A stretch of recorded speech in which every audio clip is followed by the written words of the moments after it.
在以前来看这个新闻，这个新闻需要咱好好思考。来讲，中国珠海航空展开幕，这个中国方面呢提出展出因的新技术的这个成果，嘛借这个机会伫做宣传。咱国前海军舰长李礼斯嘛到现场参加，佮呢讲到后甜，讲想要好台湾的观众嘛知影讲中国有偌强，这个话一个讲出来引起讨论。民进党立委质疑讲，身为退役的军人和中共当作统战的样板，真正无妥当。针对这点，国安局长蔡明安强调讲，会针对相关的交流进行严格管制。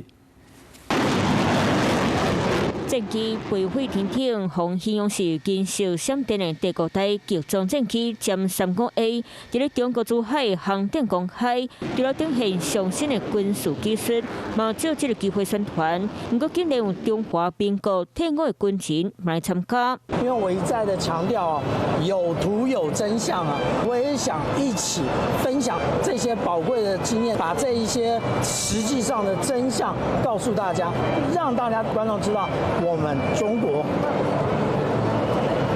有多强？公家闹讲甜，中调要互台湾看见什么才是真相。前海军舰长李礼斯讲出这个话，互中国人是介欢喜，甚至佮互献出伫咧参加展览进前私人微博的铺文，讲当准备飞往珠海，未来见证祖国强大。他今天是直接去称赞中国的强大，而解放军呢，今天呢，如果你去称赞他的这一些所作所为的话，但解放军今天的目的是要血洗台湾，所以我们要问吕律师，难道你赞成血洗台湾吗？我们非常相信中华民国的将领对于中华民国过去的付出，以及呢他们对中华民国的忠诚，主要就是以相信我们的退将为主，那认为说包含到大陆去的一些交流，那都并不是所谓的叛国行为。朝野立委有无同款的看法，只不过中华人民关系条例面定少将以上人员未当参加对华政治活动。